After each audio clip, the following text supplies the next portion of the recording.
Welcome back all the students. कैसे आप सब?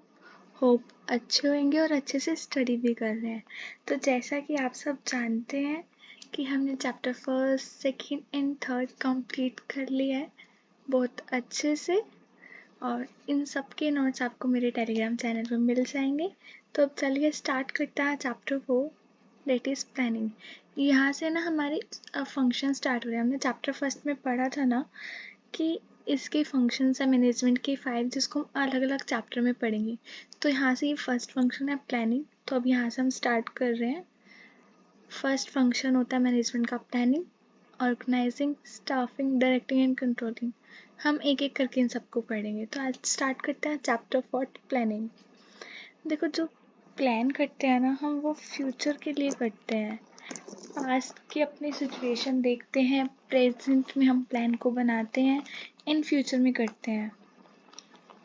हर वो ऑर्गेनाइजेशन जो काम कर रही है उनको प्लानिंग की ज़रूरत होती है, कोई भी हो, ताकि वो अपने गोल्स तक पहुंच पाए।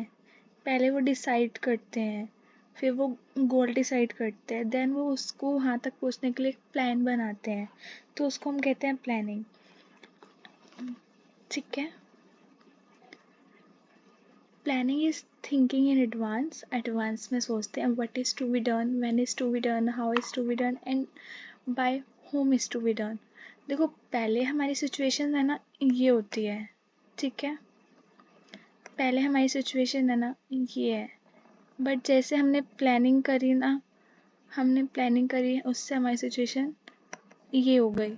हमको है ना, अगर एग्ज़ाम में अगर हम ऐसे डायग्राम्स बना के आएंगे ना, तो हमें इसके मार्क्स मिलते हैं। हमारी जो प्रेजेंटेशन होती है ना वो अच्छी हो जाती है।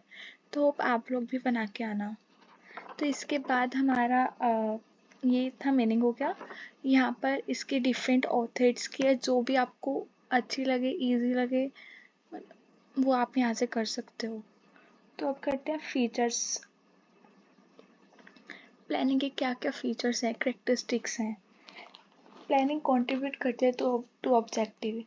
प्लानिंग का मेन फोकस होता है, प्लानिंग का मेन फोकस होता है कि वो अपने ऑब्जेक्टिव पर ध्यान दे, उनके गोल पर ध्यान दे। गोल पर कैसा होगा ये सब देखे कि आप क्या अचीव करना चाहते हो, कैसे कर पाओगे, क्या करना पड़ेगा आपको गोल अचीव करने के लिए। तो वो सब प्लानिंग डिसाइड करती है। मेन ऑब्जेक्टिव ही प्लानिंग का यही होता है कि वो गोल्स को अचीव करे। सेकंड है, planning is primary function of management. जो प्लानिंग है ना वो प्राइमरी फंक्शन है, मतलब फर्स्ट फंक्शन है मैनेजमेंट का। सारे फंक्शन इसके बाद फॉलो किए जाते हैं। जब तक हम प्लानिंग नहीं बनाएंगे तब तक हम आगे कैसे चलेंगे। तो प्लान सबसे ज़्यादा इम्पोर्टेंट होता है। प्लान करेंगे तभी तो हम ऑर्गेनाइज करेंगे, तभी तो स्टाफ करेंगे, तभी डायरेक्ट करेंगे, लास्ट में तभी तो कंट्रोलिंग होगी जो प्लान बनाया है उसकी। So planning is the primary function of management. Third है, प्लानिंग इज परसेसिव। परसेसिव मतलब हमने पहले चैप्टर्स में भी पढ़ा है, ये वर्ड सब में आया है। इट इज़ यूनिवर्सल, मतलब ये हर जगह है, चाहे वो लेवल्स हैं, top level, middle level, lower level, चाहे वो कोई डिपार्टमेंट है, परचेज, फाइनेंस या कुछ भी। ये सारे टाइप्स के ऑर्गेनाइजेशन में आता है। लाइक कोई प्रॉफिट मेकिंग है या नॉन प्रॉफिट है, स्मॉल है, लार्ज है, बिग है, सब में ये होता है। ठीक है, इसलिए कहते हैं प्लानिंग इज परसेसिव फंक्शन। उसके बाद है प्लानिंग इज फ्यूचरिस्टिक या फॉरवर्ड लुकिंग। फ्यूचरिस्टिक मतलब फ्यूचर के लिए। पास्ट की प्लानिंग नहीं करते हम लोग, हम फ्यूचर की प्लानिंग करते हैं कि फ्यूचर में होना होएगा क्या। पास्ट को देखते हैं कि हमारी सिचुएशन क्या थी, हमने क्या किया, अब हमें प्रेजेंट में सोचेंगे कि हाँ ये ऐसा करेंगे। इन फ्यूचर के लिए बनाएंगे ना, पर प्रेजेंट में बनाएंगे किसके लिए, फ्यूचर के लिए। इसलिए कहते हैं प्लानिंग इज फ्यूचरिस्टिक, क्योंकि हम फ्यूचर्स के लिए बनाते हैं। ठीक है। Planning always means looking ahead. उसके बाद है planning is continuous. Planning continuous है, नेवर एंडिंग है। क्यों? जैसे अब हमने कोई प्लान बनाया, ये ख़त्म हो गया, क्या हम दोबारा प्लानिंग नहीं करेंगे? न्यू प्लान बनाएंगे, फिर स्टार्ट करेंगे, फिर न्यू प्लान बनाएंगे, फिर यूँ। इसलिए कहते हैं जो प्लानिंग है ना वो कॉन्टिन्यूस है। एक प्लान ख़त्म हुआ तो हमने दूसरा प्लान बनाना है, दूसरा तो तीसरा, ऐसे हमारी जो प्लानिंग है ना वो चलती रहती है। So planning is a continuous process. Clear? उसके बाद है प्लानिंग इन्वॉल्व्स डिसीजंस मेकिंग। जो प्लानिंग है ना वो डिसीजंस लेता है, प्लानिंग से वो डिसीजन लेता है। प्लानिंग में ही डिसीजन है।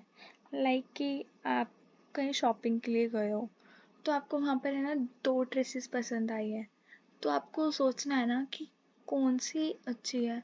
आपको डिसीजन लेना है दोनों में से कौन सी बेस्ट है। आपकी चॉइस है ना वो, तो डेट इज़ प्लानिंग इन्वॉल्व। वो प्लान करोगे तभी तो आपको पता चलेगा ना कि आपको क्या लेना है, आपने डिसाइड किया। ठीक है, कि आपके पास जो भी ड्रेस है आपको उसमें से वन चूज़ करनी है। तो ये होता है कि प्लानिंग इन्वॉल्व करते डिसीजंस मेक्स को। उसके बाद आप planning is a mental exercise. जो प्लानिंग है वो मेंटल एक्सरसाइज है, मतलब दिमाग से की जाती है। हाँ, प्लानिंग के लिए मतलब आईक्यू लेवल देखना होता है, मतलब उसके लिए सोचना होता है। लाइक कोई भी प्लानिंग मतलब कोई अच्छी प्लानिंग करते हैं, कोई नहीं करते, मतलब सब कुछ सोचना पड़ता है। एग्जाम्पल, क्या बनेगा, क्या करना है, क्या कैसे होगा, ये सब चीज़ें। तो ये थी हमारी फीचर्स प्लानिंग की। देखो, हमने पहले ऑब्जेक्टिव सेट किया, ये फर्स्ट फंक्शन है, सारी जगह होता है, फ्यूचरिस्टिक है, फ्यूचर के लिए बनाया जाता है, कॉन्टिन्यूस प्रोसेस है, डिसीजंस लेने में हेल्प करता है, और ये मेंटल एक्सरसाइज है। क्लियर? अब हम करते हैं इम्पोर्टेंस क्या है प्लानिंग की। प्लानिंग की इम्पोर्टेंस क्या क्या है? वाई डू प्लान, हम प्लान्स क्यों बनाते हैं? फर्स्ट है प्लानिंग प्रोवाइड्स डायरेक्शन। जो प्लानिंग है ना वो प्रोवाइड करती है डायरेक्शन। लाइक हम 8th तक अच्छे से स्टडी करते हैं, जब 9th में हमें पता है कि हाँ हमने इसी डायरेक्शन में जाना है। 10th में भी, 10th के बाद 11th में भी, बस हमें ना स्ट्रीम देखनी होती है कि हमें करनी क्या है। आफ्टर 12th हम कंफ्यूज हो जाते हैं क्योंकि हमारे पास कोई ऑप्शन नहीं होता, हम आसमान में उड़ रहा है, जो करना है करो, मतलब कोई रिस्ट्रिक्शन नहीं होती। लाइक आपके पास, आपको अपना करियर खुद चूज़ करना होता है, फिर उसके बाद आप उसी डायरेक्शन में चलोगे। तो है ना, प्लान अगर हम हमेशा प्लानिंग करके चलेंगे तभी तो वो हमें गुड अच्छी डायरेक्शन देगा ना। एग्जाम्पल ले लो, स्कूल जाते हैं तो हमें पता ही नहीं हमें कहाँ जाना है, हमें कहाँ पर बैठना है। अगर हमें एक प्रॉपर डायरेक्शन दे रखी होगी तब हमें पता चलेगा ना। उसके बाद अब planning reduce the risk of uncertainties. अगर हम पहले से प्लान करके चलेंगे क्या करना है, कैसे करना है, ये सब एडवांस में डिसाइड करेंगे, तो इन फ्यूचर कुछ भी प्रॉब्लम होती है तो हम उसको हैंडल कर सकेंगे, क्योंकि हमने पहले ही प्लान बना रखा है तो हमें पता है ना कि क्या होगा। इसलिए अगर हम पहले से प्लान बना के रखेंगे, इन फ्यूचर कोई भी अनसर्टेनिटीज़ होगी तो हम उससे बाहर निकल सकते हैं। थर्ड है planning reduce overlapping and wasteful activities. अगर हम पहले से प्लान करके चलेंगे तो हमारी वेस्टेज कम होगी। कैसे? जो भी हमारा, अगर हम प्लान करके चलेंगे तो हमें पता है ना कौन सा वर्कर क्या काम कर रहा है, हमने उसको कौन सा वर्क दिया करने के लिए, तो इससे कोई भी काम है ना दोबारा नहीं होगा। दोबारा नहीं होगा तो मतलब ओवरलैपिंग नहीं होगी, ओवरलैपिंग नहीं होगी तो मतलब वेस्टेज नहीं होगी, कम से कम वेस्टेज होगी और हम अच्छे से काम कर पाएंगे। अगर हम प्लान करके चलते हैं तो इसलिए वो रिड्यूस करता है ओवरलैपिंग, जो हो रही होती है वो अब नहीं होएंगी। ठीक है? उसके बाद अब planning promotes innovation and ideas. Planning है ना प्रमोट करता है इनोवेशन को, मतलब कि जो न्यू न्यू आइडियाज़ होते हैं या जो उनकी हायर थिंकिंग होती है, बेटर आइडियाज़ देते हैं, बेटर मेथड्स देते हैं, प्रोसीजर्स देते हैं। ठीक है?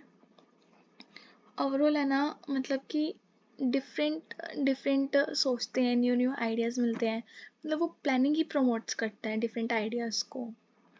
उसके बाद है planning facilitate decisions making. Planning ही हेल्प करता है डिसीजंस बनाने में, डिसीजंस लेने में, क्योंकि पहले सबसे पहले गोल सेट करेंगे। ठीक है? प्लानिंग सबसे पहले गोल सेट करेंगे, देन उस गोल को सेट तो कर दिया, सेट करने के बाद भी तो हम प्लान बनाएंगे कि उसको हम गोल को अचीव कैसे करें। ठीक है? तो इसलिए कहते हैं planning is facility decision making. Planning है ना, हेल्प करती है डिसीजंस लेने में, और अगर हम प्लानिंग करेंगे तो हम फास्ट फास्ट काम कर पाएंगे, क्योंकि हमारे गोल्स अचीव हो जाएंगे। ये सब चीज़ें, प्लानिंग के बिना हम कुछ नहीं कर सकते। प्लानिंग है तो हम इजीली गोल्स को अचीव कर पाते हैं, इजीली सब कुछ कर सकते हैं। उसके बाद है planning establish standard of controlling. Planning ही हेल्प करती है हमें डिसीजंस लेने में। मतलब नहीं, planning establish standard of controlling मतलब चेक करना, प्लान किया है, प्लान बेस पर। प्लान है ना, कंट्रोलिंग के ऊपर ही बेस होती है। देखो, controlling means comparison between actual and output.